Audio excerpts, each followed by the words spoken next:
이런 경우에는 약을 갑자기 중단했을 때 뇌졸중이 재발을 한다든지 용종을 제거해서 얻을 수 있는 것보다 훨씬 더 위험한 상황이 생길 수 있기 때문에. 안녕하세요. 저는 의정부일지대학교 병원 신경과에서 근무하고 있는 강민경이라고 합니다. 상계백병원이라는 곳에서 근무하고 있는 박중현이라고 합니다. 굉장히 많은 분들이 이제 건강검진을 많이 하시죠. 특히 이제 뇌졸중 환자분들은 이미 뇌경색이란 또는 뇌출혈 같은 것들을 한번 경험하신 분이기 때문에요. 굉장히 관심이 많으실 겁니다. 그래서 오늘은 뇌졸중 환자분들께서 건강검진을 하실 때 주의해야 할 점에 대해서 몇 가지 정리를 해드리겠습니다. 사실 저도 건강검진을 굉장히 젊지만 많이 하고 있습니다. 건강검진은 이제 굉장히 많은 분들이 조기에 병을 찾기 위해서 하고 계신데요. 건강검진을 하려고 의사 선생님을 만나면 이제 먹고 있는 약을 다 보여달라는 말씀을 많이 하세요. 어떤 것 때문에 그럴까요?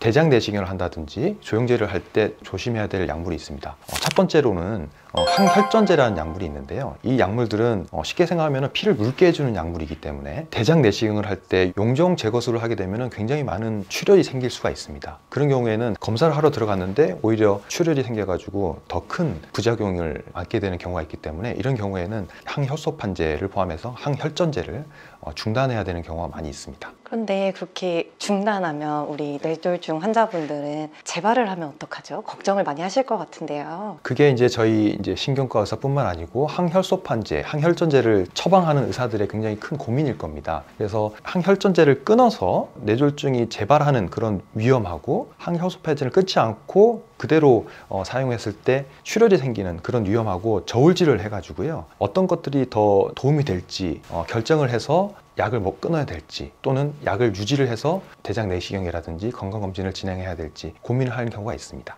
건강검진뿐만 아니라 이제 제가 받고 싶은 이제 시술이나 치료도 사실 굉장히 많은데요. 이제 뭐 치과라던가 안과라던가 이런 여러 가지 시술을 할 때마다 약을 다 끊어야 될까요? 그렇지는 않습니다. 방금 말씀하셨던 안과적인 시술, 특히 이제 나이 드신 분들은 백내장이 많이 있으시죠. 그래서 백내장 수술을 한다든지 임플란트를 할 때 치아를 뺀다든지 또는 뭐 여러 가지 피부 질환이 있을 때 약을 끊어야 되는 경우가 있는데요. 이런 경우에는 사실 원칙적으로 의사들이 딱 보여서 진료 지침을 만들어 놓은 것이 있습니다.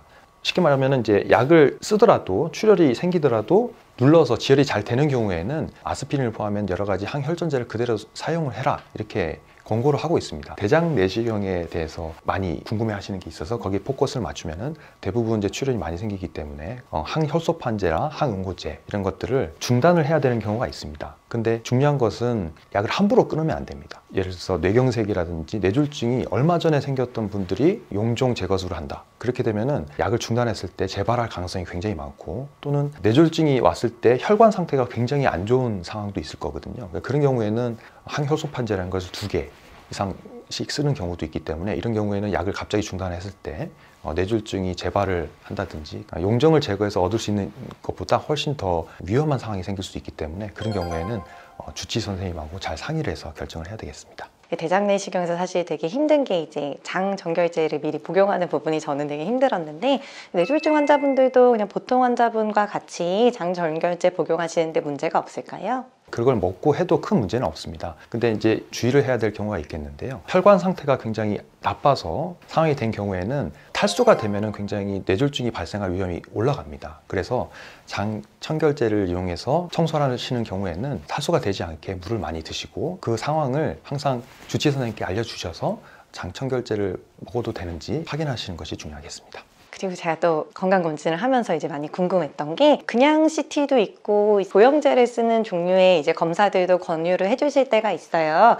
뇌졸중 환자분들이 그런 조영제 검사를 할 때 주의하셔야 될 부분은 없을까요? 조영제를 사용해서 검사를 할 때 주의해야 될 거는 2가지 정도가 있겠습니다. 첫 번째는 조영제 자체가 방사선 노출이 되는 부분이 있지만 정상인 분들은 방사선 조영제 노출이 돼도 큰 문제는 없습니다. 우리가 쉽게 말하면 우리 몸의 혈관에다가 물감을 입히는 거거든요. 그래서 그런 것들이 몸에 들어왔을 때 여러 가지 면역 반응이라든지 이상 반응 같은 것들이 생기는 경우가 있습니다. 그래서 그런 분들한테는 주의를 해야 될 것 같고요. 2번째로 우리가 뇌졸중 환자분들이 기저질환이 많이 있게 되는데요. 그런 분들 중에서 당뇨병이 굉장히 많죠. 그래서 당뇨병을 같이 치료하고 계신 분들은 당뇨병 약 중에서 멜포민이라고 하는 약이 있습니다. 이 멜포민이라는 약은 우리가 신장 기능이 저하되어 있는 사람들에게는 사용할 때 좀 주의를 해야 되겠는데요. 특히 조영제를 같이 사용하게 되면은 신장 기능이 떨어져 있을 때 멜포민이라는 약이 잘 대사가 되지 않고 축적이 되면서 여러 가지 대사성 산증이라든지 이런 것들이 생길 수 있기 때문에 굉장히 주의를 하셔야 되겠습니다. 그래서 원칙적으로 메포민이 있는 분들이 뇌졸중 환자분들께서 뇌혈관 조영술을 시행하시게 되면은 기본적으로 24시간에서 48시간 정도는 메포민 약을 중단하고 검사를 진행하시는 것이 안전하겠습니다.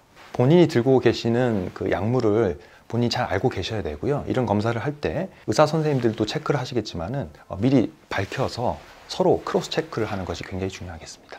오늘 교수님께서 많은 말씀 주셨는데 정리해서 건강검진 가기 전에 체크해야 될 거 3가지로 한번 요약해서 말씀 주셔도 될까요? 첫 번째로 우선 뇌졸중 환자분들께서 드시는 약을 잘 확인해야 되겠습니다. 항혈전제를 드시고 계신 분들은 대부분일 텐데요. 이거를 주치 선생님께 꼭 알려주셔야 된다는 것을 강조하고 싶고요. 두 번째로는 대장 내시경을 하는 경우가 있습니다. 대장 내시경을 하는 경우에 있어서는 탈수가 되지 않게 주의를 하셔야 될 것 같습니다. 특히 혈관 상태가 안 좋은 분들은 이 탈수되는 부분에 대해서 좀 주의를 하시는 게 좋겠고요. 세 번째로 우리가 조영제를 이용해서 뇌혈관 촬영술을 하는 경우에는 신장 기능을 항상 체크를 해야 됩니다. 특히 당뇨병이 있으신 분들은 메포민이라고 하는 약을 드시는지 체크를 하시는 것이 중요하겠습니다.